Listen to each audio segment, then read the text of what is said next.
Assalamualaikum warahmatullahi wabarakatuh. Perkenalkan, nama saya Sarah Yulistia dengan NIM 240170238. Mata kuliah Sistem Keamanan Komputer A4.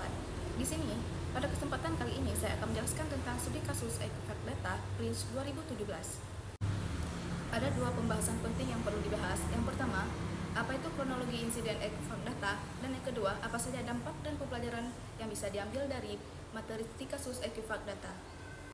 Pada pembahasan pertama, yaitu kronologi insiden Equifax Data. Yang pertama ada organisasi atau Equifax dan konteks insiden yang perlu diketahui. Ada 3 poin penting dari konteks tersebut. Yang pertama, profil perusahaan Equifax, di mana Equifax adalah salah satu biro kredit terbesar di dunia yang menyimpan data keuangan sensitif dari ratusan juta konsumen global.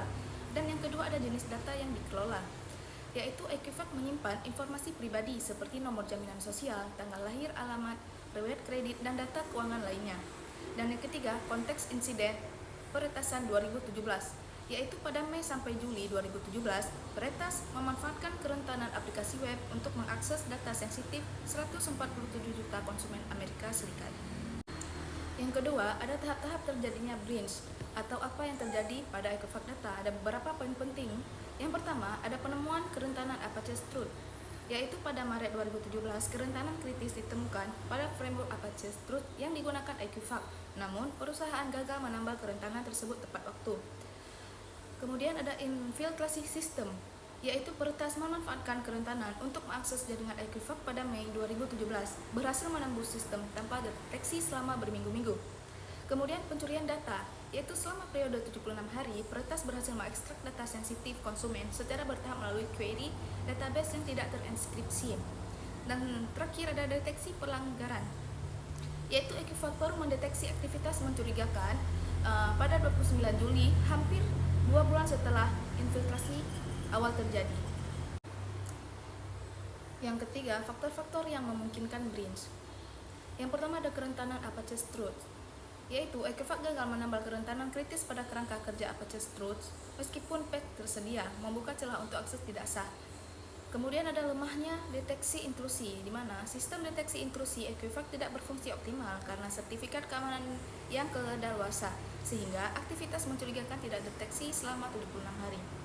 Kemudian ada praktik keamanan buruk, yaitu kredensial admin yang lemah, data sensitif tidak terenkripsi, dan segmentasi jaringan yang tidak memadai memudahkan pergerakan lateral penyerang di sistem.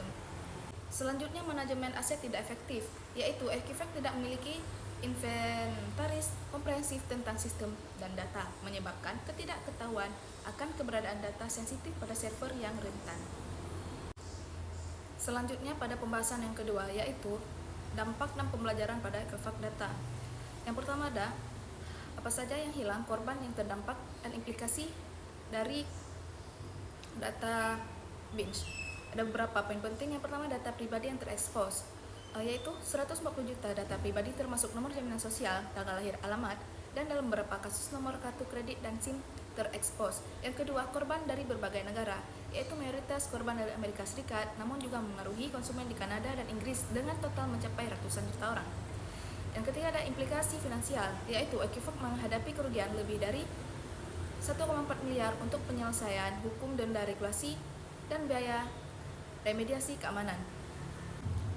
Selanjutnya, ada dampak jangka panjang, yaitu korban berisiko mengalami pencurian identitas dan penipuan finansial selama bertahun-tahun, memerlukan pemantauan kredit berkelanjutan. Selanjutnya, solusi dan pelajaran yang dapat diambil dari studi kasus tersebut. Yang pertama, perbaikan infrastruktur keamanan, yaitu Equifax meningkatkan infrastruktur keamanan dengan memperbarui patch secara rutin, implementasi sistem deteksi intrusi canggih, dan audit keamanan berkala.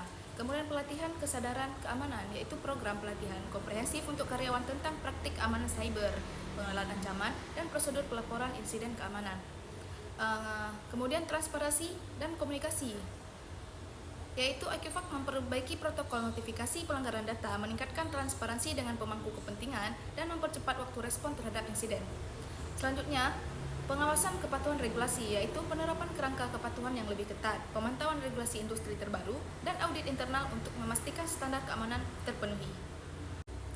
Selanjutnya ada kesimpulan dari studi kasus Equifax Data Prince 2017. Yang pertama, kerentanan sistem masih ada, yaitu Kasus Equifax menunjukkan bahwa kerentanan sistem tetap menjadi ancaman serius bagi keamanan data perusahaan besar di era digital. Kemudian keamanan adalah investasi, yaitu investasi dalam keamanan cyber bukan pengeluaran tambahan, melainkan komponen vital untuk melindungi aset data dan kepercayaan pelanggan.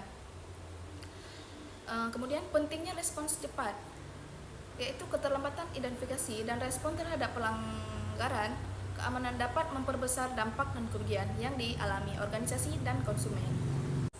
Oke, cukup sekian penjelasan saya mengenai studi kasus Equifax Data Breach 2017. Apabila ada kesalahan dalam pengucapan, saya mohon maaf. Terima kasih atas perhatiannya. Saya akhiri. Assalamualaikum warahmatullahi wabarakatuh.